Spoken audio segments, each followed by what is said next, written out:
Amtrak's San Joaquin intercity passenger route in California's Central Valley is getting some brand new trains. Siemens Mobility of Sacramento, California is constructing 7 new train sets that are beginning to enter service. This equipment, which is part of the Siemens Venture series of single-level passenger cars, will be used regularly from Bakersfield to Oakland, as well as between Bakersfield and Sacramento. The first train sets entered service on the San Joaquin on December 21st of 2023, running on trains 710 and 717. As of mid-January of 2025, 3 sets of equipment have been placed into service, running on trains 702, 703, 710, 712, 717, and 719. The $132 million new passenger car order dates back to 2012 when the states of California and Illinois awarded a joint contract to build 130 new bi-level cars to Sumitomo, a large trading company based in Japan. Sumitomo subcontracted the order to Nippon Sharyo. 42 of the cars were slated for California. After Nippon Sharyo was unable to build a new bi-level cab car that met the latest Federal Railroad Administration crash standards, Sumitomo, with approval from the states, gave the subcontract to Siemens Mobility for 137 single-level cars. As part of this new order, California is to receive a total of 49 individual cars that will be arranged into 7-car-long, semi-permanently connected sets. Each set will include various coaches, a cafe, and a combination coach, baggage, and cab control car. Currently, the new cab cars have yet to receive final approval to enter revenue service, so former F40PH locomotives converted into non-powered control units are filling in. In addition to an eye-catching new yellow and blue paint scheme, the cars feature brighter interior lighting, wider passageways in between cars, more accessible restrooms, and automatic boarding doors and steps. Each train set will be able to carry a total of 430 passengers. Eventually, Venture cars will be replacing the remaining 25 to 30-year-old bi-level equipment on all San Joaquin trains. These bi-level cars will then be diverted to other Amtrak California branded routes to help increase train frequency and capacity. All 49 Venture cars are expected to enter service by 2026. Let's take a look at the brand new Amtrak California Venture cars in action on the San Joaquin.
Hey everyone, thanks for joining me for this look at the new Amtrak California Venture train sets.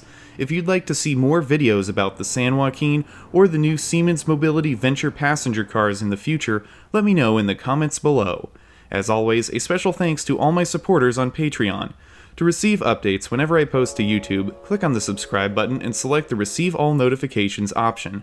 I'll be back next Friday at 9 a.m. Pacific Time with a brand new railroading adventure right here on the YouTube channel. That's it for now. Until next time, I'm Mike Armstrong.